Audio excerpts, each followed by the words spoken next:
So in my life, I remember two instances where Just realized that the TV was on. Listening to a documentary about consciousness and how our thoughts affect our outcomes. I find it very intriguing.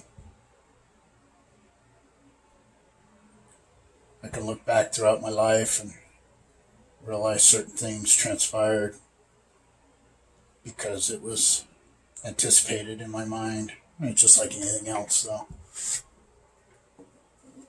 If you're going to build something, you have to decide in your mind that that's what you're going to build. You have to envision it. So,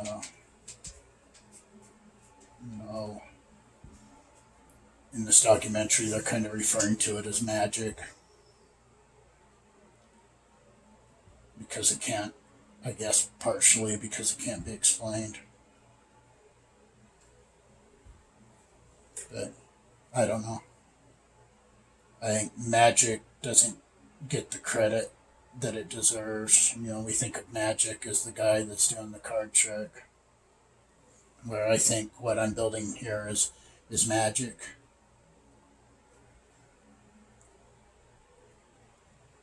Especially when you connect with something like this. There's something magical about it.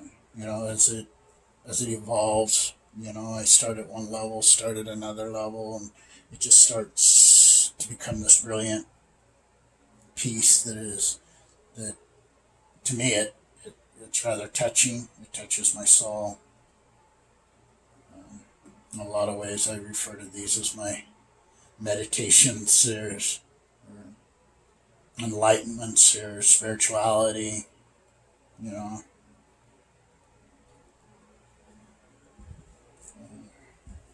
The math behind these is just such, it follows the golden mean. And so there's a part of us when we look at certain things, we don't realize why it's so intriguing. I mean, you look at the way a flower grows. A flower grows in a similar pattern. So the magic is to me, part of the magic is that as a person in this physical body, I'm striving to emulate, to copy. I mean, I say copy is a form of art, to copy Mother Nature. So I'm striving to copy her in a way that I think sometimes is a little bit different. At least I like to think of it as different. So, and then, to take all this further, after a while it starts being where I'm not connecting the dots, but that I can actually feel. So when I first started doing this type of a radius, at first it was really difficult because I was going from one point to the next point to the next point. So eventually I had to learn how to feel how to go to one point to the next point. And as I started to have the ability to feel how to go from point to point, I started to see a fluid nature in what I was carving. So it's like if I went, I have a grid here. If I went from this point to that point, I'd have a straight line. Eventually it'd look like a curve, but there would be something wrong. But I've learned that I need to integrate a certain amount of curve. And it's become a thing that I actually feel. And what's funny is as I carve this, my control lines are disappearing. So there's a certain amount that I'm feeling it. I think that's part of why, like in these native groups that do pottery, like I'm not really sure the detail, but like in China or Japan, in Mexico, where these kids start at a young age, a lot of times they do what they do in an intuitive way, because they've just been doing it for so long. And I can also relate that to me being a construction worker. When I would build buildings, I could, and I would have material on a job site. There were times where I would drive up on the job site and I could just feel that something wasn't right with what was on site. I could have semi after semi after semi of material on a site, but something didn't feel right. And I learned to trust that feeling, and so I would learn to trust that feeling, and I would do a walkthrough to kind of see if something was wrong. And when I do my walkthrough and I would look at everything, I'd realize, oh, I need more of this type of material on the job. I have a lot in excess of all this other material, but I'm missing this one. And it could literally shut down the job for 2 or 3 days because it's not like you get deliveries right away. So that intuitive nature, but I do think that intuitive nature is connected with preparation. Like they say, success happens when planning and preparation meets opportunity. So, but this piece right here is going to end up being a piece that it's going to be a herringbone pattern, but it's going to be a herringbone pattern in a diagonal fashion. So there's just so many ways, like things I could do with this pattern, but I try to keep it simple to a certain extent, partly because partly because I know what appeals to the eye. And the other part is these are my artisanal spheres. See, I have the spheres that I do that are what's the word for it? That are more my signature work, that take hours and hours, and I get really heavily involved with glazing and carving, and they're much larger. And where these ones, I'm essentially, the glaze will be simplistic if they're glazed.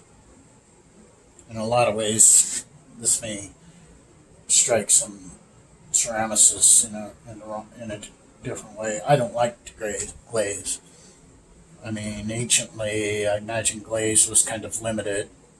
I would imagine, that they did more of a burnish type finish, but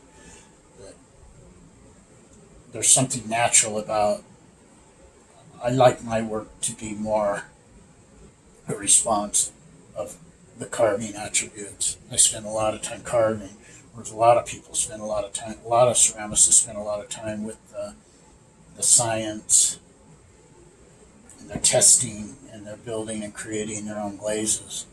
So don't misunderstand me. What they do is brilliant. It's just not my thing.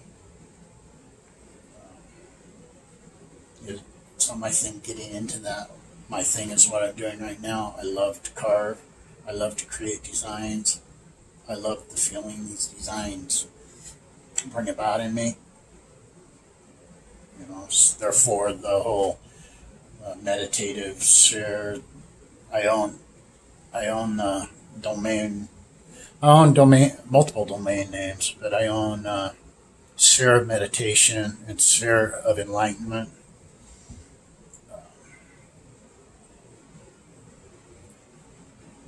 So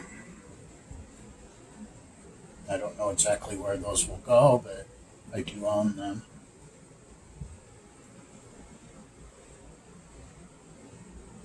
It's funny because I love spheres, but spheres are more so to hold them and to appreciate them and to feel the balance.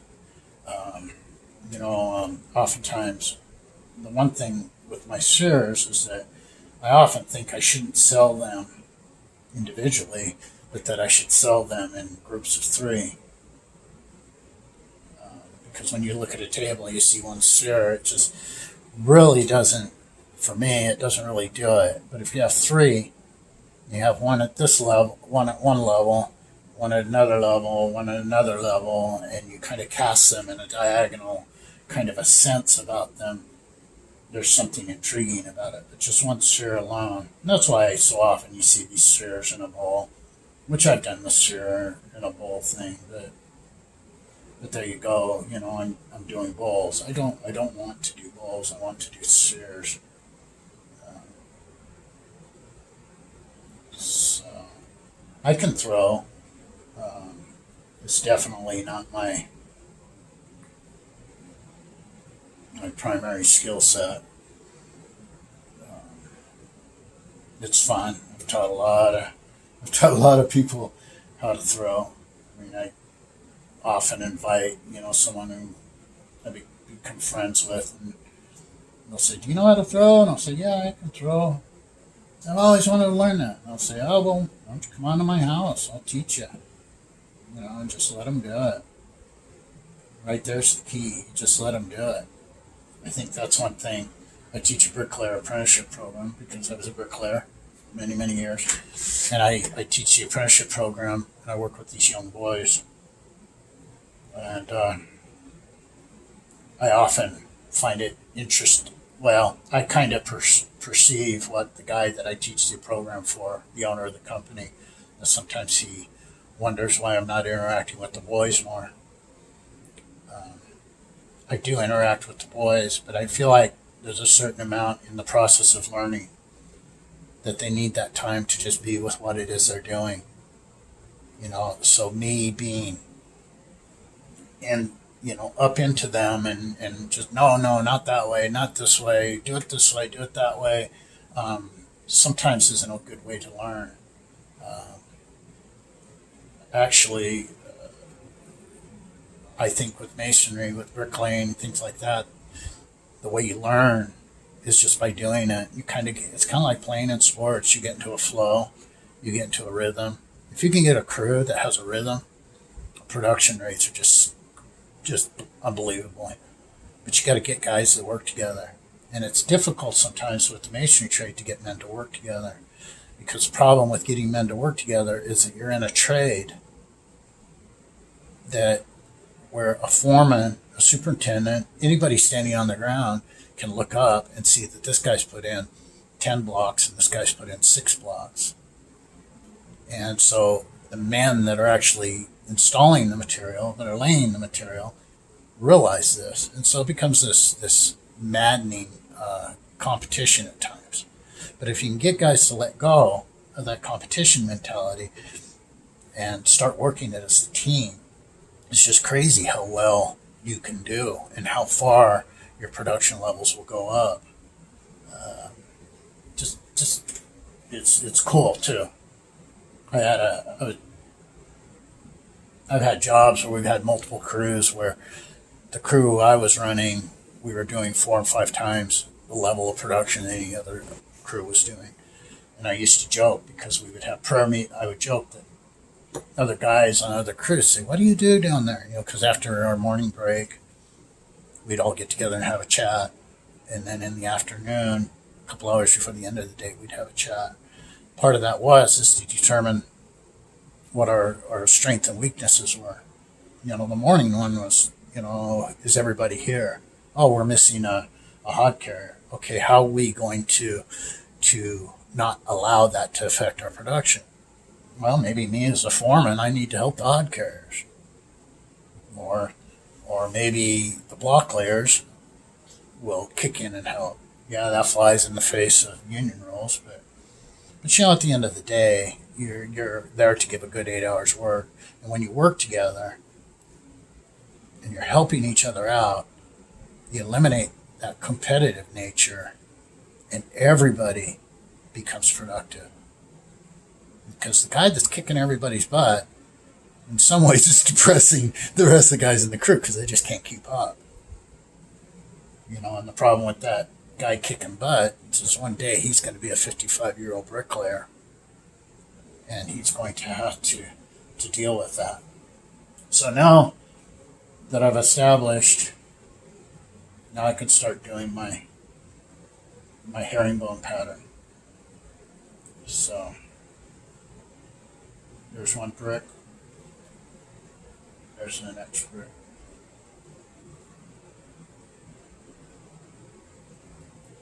So there's a brick. There's a brick. kind of show you how I'm doing this. By the way, I have friends that in some ways think I should make what I'm doing here proprietary. You know, I mean, don't misunderstand me. These YouTube videos don't really light a candle to the process because I just can't explain everything. I've often thought it would be fun to do demos or workshops and things of that nature when it comes to building sewers,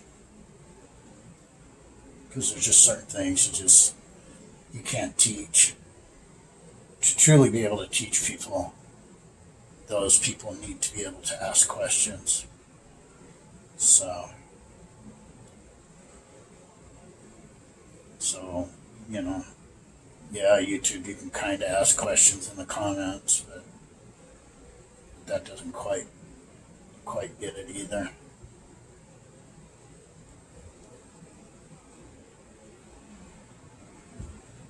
So you see starting to see the pattern for me. Let me do a little bit more.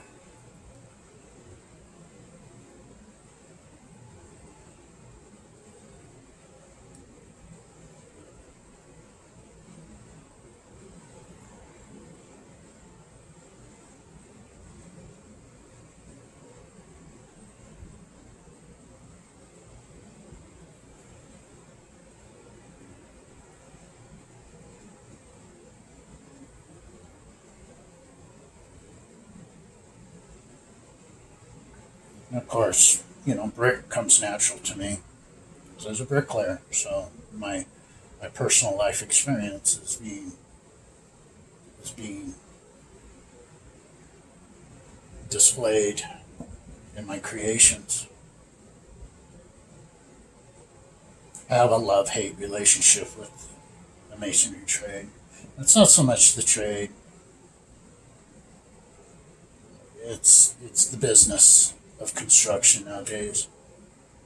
I mean, at times I get frustrated because everybody's safety, safety, safety, and then they heap these schedules upon, you know, the subcontractors, where there's so many men that you can't even, you know, no room to walk on a job, or you're running into each other, and you know, but safety, safety, safety.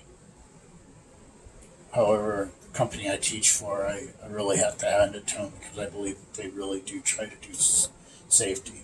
But at the end of the day, oftentimes it's not the subcontractor's fault when it comes to safety, because the general contractor's the one that's scheduling everything, and the general contract, you know, it's all related to money. So money's pushing the job. Nothing new about that.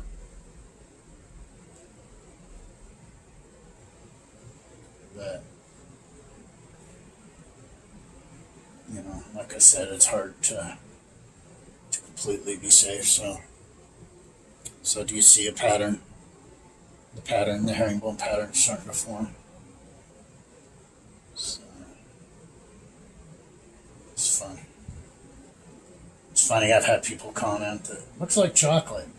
Truthfully, it, in some ways, probably kind of feels like chocolate, the way it carves. So with the bigger sewers, when I do these types of things, I just don't, like this will just be carved out. But with the bigger sewers, I'll start angling the face of each brick in a certain way to form a different type of rhythm. I'll actually glaze not only the joint of the brick, but I'll glaze the face of the brick, which is all hand glazing. So, you know, and some of the last pieces I hand glazed, I mean, we're talking just in the glazing, not counting the carving, 140 hours. It's just crazy. But not crazy because it's bad, because I actually enjoy it. But that's what, you know, if you go look at my prices, truthfully, my prices are really, rather reasonable when you consider how much time. So I talk about Seth Godin a lot, about the race to the top, always striving to be good at what I do. So there you have it. And I'll just do that all the way around. Now in here, being that I don't prefer to use stilts when I glaze these, when I fire them. Because when you use stilts, there's always the pinhole wherever the glaze was. There's just something about that just looks, to me, it doesn't look intentional. So being that these areas where everything comes together, it gets so small that the clay body doesn't carve responsively, where you can really control it the way I would like to, that I end up carving this out, making a little ring. And then I put these on a separate ring when I fire it, and I won't glaze that section. So it serves two purposes. It's holding it up, so it's not touching or rolling around in the kiln, but it becomes a sculptural element of the piece that not only serves the sculpture, but serves a practical use. So then if you notice I have the hole. It's because if you don't have a hole, when you fire it, it'll explode in the kiln. It needs to be able to breathe. And sometimes I won't have obvious holes. I'll hide the holes in the joints and cover that up. But to me, it's just part of the sculpture. It's part of what makes it cool. I mean, don't misunderstand me. You can go to Hobby Lobby and buy I don't know how they do it. It's probably like the way they make dinnerware and stuff like that for stores. But a lot of what you see is what's required to do when it comes to a craft, to an artist that's actually building it. So it's fun. I love it. This is one of my more favorite designs that I'm doing right now. So, but like I said, I want to integrate some things that are different, where I bring it in, sway in this way, and then I take it to a half point. I've got both lines going this way, and then all of a sudden both lines go away, and it's just the one line coming down, where it's just kind of changing. So that's something I want to play with at some point. So, cool. Everybody, notice my white arms. Just to kind of put it out there. Normally I wear long sleeves. I do believe that the lights in here do cause a certain amount of sunburning. But I have a skin condition called vitiligo, where I lose the melanin in my skin, and I have an inability to tan. So I will not tan, and so I have to be very careful. So if you notice a lot of my videos, I'm wearing long sleeve shirts, partly because I don't like my old man white arms. And the other part is because I spend a lot of time outdoors. I have 4 dogs, and with the dogs, I like to go outside with them, and I will get sunburned in a matter of minutes. I mean, just to show you how detailed how involved this gets. Every vehicle we have between my wife and I has an umbrella in it in case we're out someplace and we're going to be outside. I need to be covered. I have extra clothes in there in case I choose not to wear a long sleeve shirt and get a flat tire and I need to put clothes on to cover my face. But there's a blessing to having this, as I've worked construction all my life, and I've had to cover my skin the whole time. I've had to keep my face covered the whole time. Granted, you can't see it right now, but so my skin, in a lot of ways, is just kind of healthy, considering when you look at my contemporaries that are my age that have been working in the sun all those years. The sun is just so destructive on your skin. But it's essentially the same skin condition that Michael Jackson had, but he chose to have his skin bleached. My condition is such that most people have what they call segmental vitiligo. My vitiligo is my vitiligo has